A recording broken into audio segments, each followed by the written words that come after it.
Bienvenue dans cette revue de presse internationale et on l'entame avec le quotidien espagnol El País. Ce dernier nous apprend que le président séparatiste catalan a déclaré hier lors d'une conférence de presse qu'il n'organiserait pas d'élection anticipée du Parlement catalan, faute de garanties suffisantes. Le président catalan a également défendu son action, estimant n'avoir fait que défendre la paix et le civisme. J'étais prêt à appeler à des élections si des garanties étaient fournies.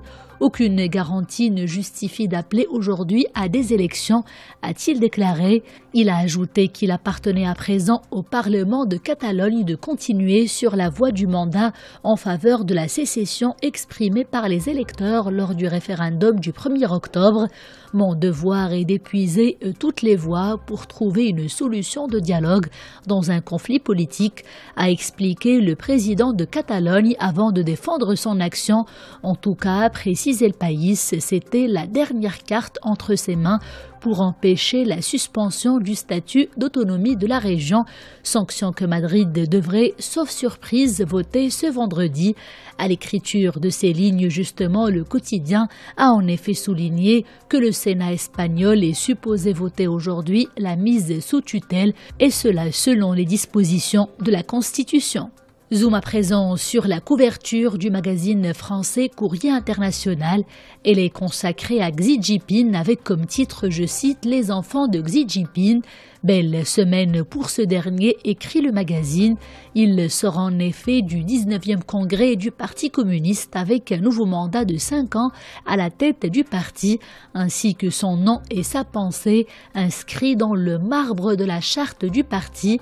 Le 19e congrès ne lui a pas désigné d'héritier, ce qui pourrait indiquer que Xi Jinping ira au-delà des 10 ans au pouvoir qui sont d'usage.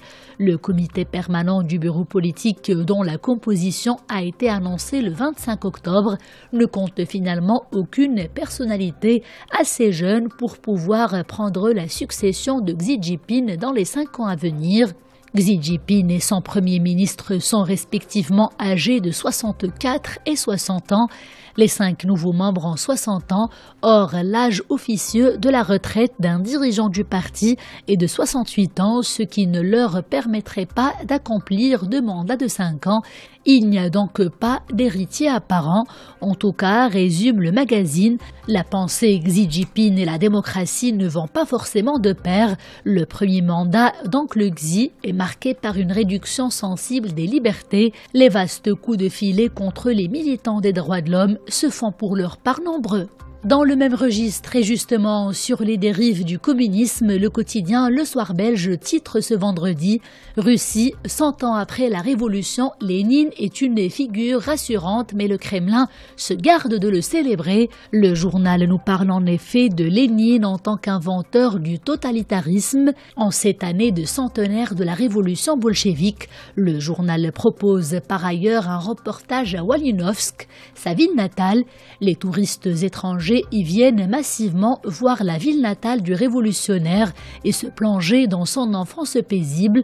Dans le pays, le leader de 1917 est perçu comme une figure du passé et non comme un symbole politique, constate le journaliste du quotidien Le Soir belge. Pour ce qui est des Russes, le pèlerinage dans le quartier Lénine est au programme des croisières sur la Volga. Il commence par la maison de la naissance puis enchaîne vers le foyer familial. Et l'on referme cette revue de presse internationale avec le quotidien Le Temps Suisse.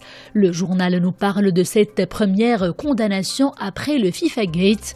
En effet, un ex-responsable de la Fédération guatémaltèque de football, qui avait plaidé coupable de prise de pots de vin dans le scandale de corruption de la FIFA, a été condamné par une juge fédérale new-yorkaise à 8 mois de prison ferme. Il s'agit en effet de la première peine prononcée dans cette affaire. Héctor Trujillo, 64 ans, qui fut secrétaire général de la Fédération du Guatemala de 2009 à 2015, devrait commencer à purger sa peine le 20 novembre en Floride, où il était jusqu'ici en liberté sous caution. Il a appris la nouvelle la tête baissée en séchant ses larmes, fait savoir le reporter sur place du quotidien Le Temps Suisse.